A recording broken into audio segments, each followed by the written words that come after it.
So when you left school, Derek, what did you do?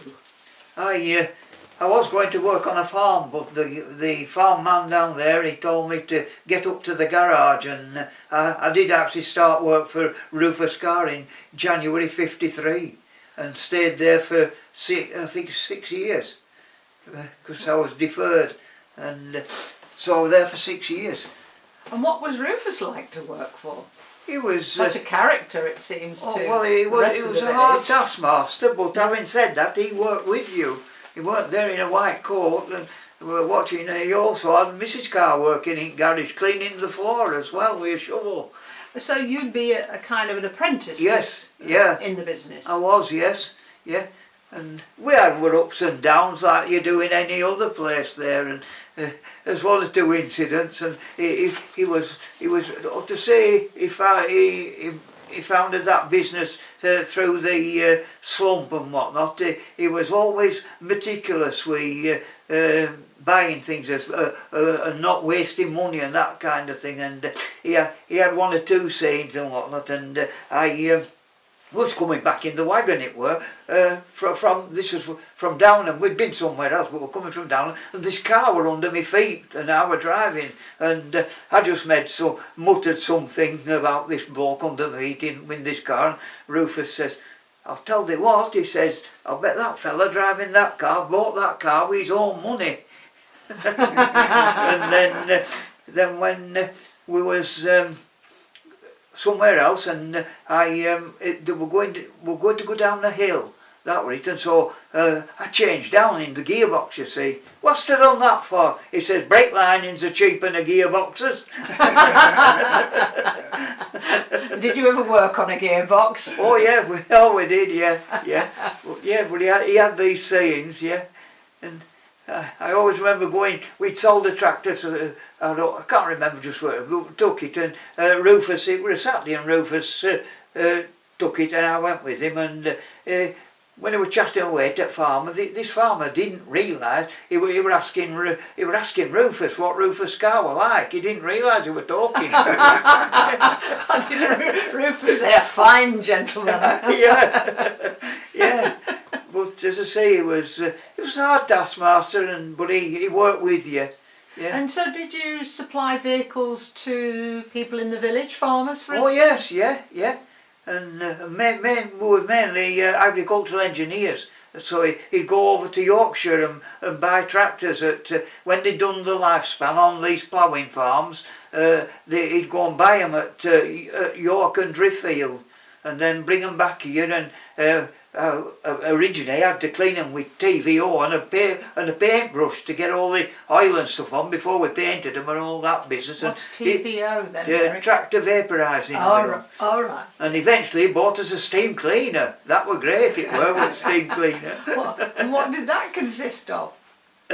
It was a paraffin boiler, and it had a coil inside it, and when your cold water went through, then by the time it had gone round this coil, it came out in a big jet of steam. And they used to delight it, like a Ferguson tractor. Some of the tyres on the front wheel especially, they had little notches round the tyre. Used to delight in jacking it up and then putting the jet of steam onto there, and the wheel would be flying round and the tractor would be bouncing on the jack. Great excitement at work. And one incident which it were a bit funny with this. Working with a bloke called Ronnie Bowman, and he was as daft as a brush, and it was a good job at Rufus's brother, who farmed at the corner at Stopper Lane. Oh yes, where it's a good job he was leaning on gate looking down road, because we were towing this old Fordson tractor from near the Institute, across from Institute, out of that gate up the road, and it had a worm and wheel for driving it, but it had been taken out, so and the brakes were part of all that gubbins there. So basically I had no control over stopping that thing that I were on. I were at the mercy of Ronnie on chain, and it had been stood there for yonks, and it had them spike wheels on it as what they use for ploughing. Yes. And he comes out onto the road with it like a clown, and I got full right hand down on, but I couldn't get it off. And this traveller had just come to the garage with a brand new Austin A30 car, and it spun round in road, and it hit his car between front and back door, made a hole inside the car and shoved it into the ditch. I'd just seen the expression on your face at that point. So we had to go up road. Well, bloke were coming out of one door, we went in at the other, and he come back, he says, "Do you know anything about this hole in my car?" But I said, it's a good job George were watching from up there, else I'd have got blamed for that. But I had no control over anything there. Did you not get did the garage not get a great fat bill for the hole in the car? Well, I would think, I don't, they would do it, they'd repair it, they did something, I can't remember exactly what it did.